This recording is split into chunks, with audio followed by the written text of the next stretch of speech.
Shalom dan selamat pergantian hari bagi kita semua. Marilah teman-teman di hari yang baru ini kita kembali merenungkan kebenaran firman Tuhan. Jikalau teman-teman masih mengingat renungan kita pada tanggal 7 Februari kemarin, yang pada saat itu kita membahas iman ketiga pemuda Ibrani, yaitu Hananya, Misael, dan Azaria. Hari ini kita akan membahas ketiga pemuda Ibrani kembali. Renungan kita pada petang hari ini diambil dari buku Prophets and Kings, halaman 511 paragraf yang pertama.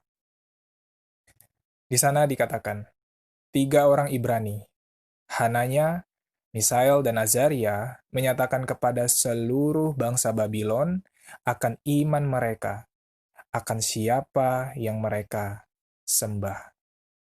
Seperti yang teman-teman ketahui, pada saat itu ketiga pemuda ini diundang oleh raja untuk menghadiri upacara peresmian patung. Singkat cerita, ketika musik sudah mulai berbunyi, orang-orang yang hadir pada saat itu mulai menyembah patung. Tetapi Hananya, Misael, dan Azaria tidak menyembah patung. Dan hal ini membuat Raja Nebukadnezar marah, sehingga mereka dilempar ke dapur api yang panasnya 7 kali lipat. Namun dengan kuasa Tuhan, ketiga pemuda ini tidak terbakar oleh nyala api. Teman-teman sekalian, ada beberapa pelajaran penting yang kita bisa petik dari peristiwa ini.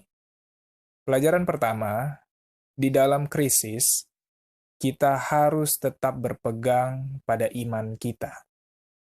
Pelajaran kedua, saat mereka dicobai, ternyata dituliskan bahwa mereka mengingat janji Tuhan yang tertulis di dalam buku Yesaya, pasal yang ke-43 ayat yang kedua. Dikatakan, apabila engkau menyeberang melalui air, aku akan menyertai engkau. Atau melalui sungai-sungai, engkau tidak akan dihanyutkan. Apabila engkau berjalan melalui api, engkau tidak akan dihanguskan, dan nyala api tidak akan membakar engkau. Teman-teman sekalian, marilah ketika kita juga di dalam krisis, di dalam pencobaan, mari kita mengingat ayat-ayat Tuhan, seperti halnya ketiga pemuda Ibrani. Pelajaran ketiga, seperti halnya Hananya, Misael, dan Azaria, mereka disiksa dan dianiaya karena mereka teguh memegang iman mereka. Begitu juga dengan kita.